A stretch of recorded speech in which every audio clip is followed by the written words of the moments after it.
கணவன் மனைவி சண்டை இல்லாமல் இணைஞ்சு எப்படிக்கா வாழ்கிறது? எப்படியா இருந்தாலும் பிரச்சனை ஆயிடுது. அது எப்படி ஒரு தீர்வு சொல்லுங்க அப்படின்னு ஒருத்தர் கமாண்ட் பாக்ஸில் இருந்தார். கணவன் மனைவின்னா சண்டை இல்லாமலாம் இருக்காது. கண்டிப்பாக சண்டைன்றது கண்டிப்பாக இருக்கும். ஒருத்தருக்கு ஒருத்தர் வழக்கடிக்கிற மாதிரி இருக்கும். ஒருத்தருக்கு ஒருத்தர் ஏதாச்சும் வாக்குவாதம் வரும். சண்டையெலாம் வரும். ஆனால் சண்டையில் நீ பெரிய ஆளா நான் பெரிய ஆளா, நீ பேசுகிறியா நான் பேசுகிறேன்னா, பார்த்துருவோம்யா அப்படின்னு மட்டும் கர்வமாக இருக்கக்கூடாது. அது மட்டும் இருக்கக்கூடாது. எனக்கு அப்படி தான். எங்கள் வீட்டுக்காரோட இப்போ சண்டைன்னு வச்சுக்கோங்களேன், மத்தியானம் சண்டை விட்டு போகிறாருன்னு வச்சுக்கோங்களேன், சாயந்தரம் வர்றப்போ கொஞ்சம் கோவமாக இருக்கிற மாதிரி இருந்துக்கிடுவேன்.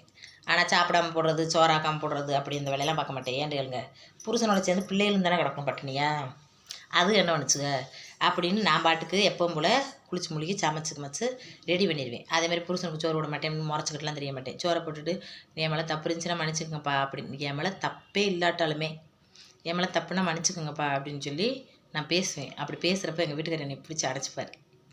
ஏன்னு கேளுங்களேன், நம்ம மேலே தான் தப்பு, நம்ம கோவப்பட்டு பேசுனது தான் முதல்ல தப்பு.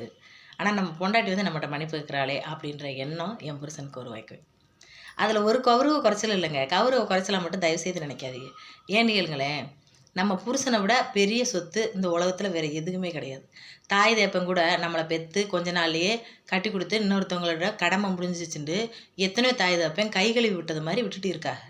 ஆனால் புருஷன் இந்த தாலி கயிறை கட்டினதுக்காக மட்டும் நம்மளுக்கு நம்ம காலம்பூரா சாகிற வரைக்கும் நம்மளை பார்த்துக்கிறது நம்ம புருஷன் தான். நம்ம பிள்ளைகள் கூட நம்மளை விட்டுட்டு போயிடும் பார்த்துக்கோங்க.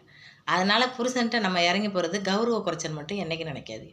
நான் அப்படி தான். எங்கள் வீட்டில் சண்டை வந்தாலும், அவராட்ட சண்டை வந்தாலும் கூட நான் போய் சமாதானம் ஆக்கிடுவேன். நான் செஞ்சது தான் தப்புன்ற மாதிரி மன்னிப்பு கேட்பேன். என்கிட்ட தப்பே இல்லைனாலும் அப்போ அவருக்கே புரியும், அவருக்கே வருத்தம். நம்ம மேலே தான் தப்பு, நம்ம பொண்டாட்டி வந்து நம்மகிட்ட மன்னிப்பு கேட்குறேன்ற அந்த பாசத்தை அதிகப்படுத்தணும். பாசத்தை அதிகப்படுத்திட்டோம்னா கண்டிப்பாக ஒரு குடும்பத்தில் பிரச்சனை இல்லாமல் வாழலான்றது எனது கருத்து. ஏன்னா ஒருத்தவங்கள மிரட்டியோ அல்லது அவங்கள அடிப்பணிய வச்சோ அப்படி செய்கிறது வந்து வாழ்க்கையில் நிரந்தரமாக இருக்காது. நம்ம அன்பாக பாசமாக ஒரு பொண்டாட்டி ஒரு பொண்ணால் சாதிக்க முடியாதது எதுவுமே கிடையாது.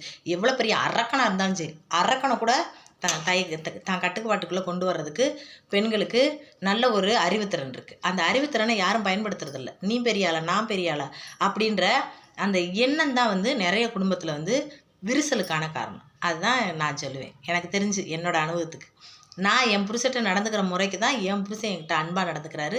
எங்கள் வீட்டில் பிரச்சனை இல்லாமல் போகுதுன்னு நினைக்கிறேன். உங்களுக்கும் பிடிச்சிருக்குன்னா அதை முயற்சி பண்ணுங்கள். ஒவ்வொரு குடும்பத்துலேயும் நல்லாவும் சந்தோஷமாகவும் வாழலாம் என்ன மாதிரி.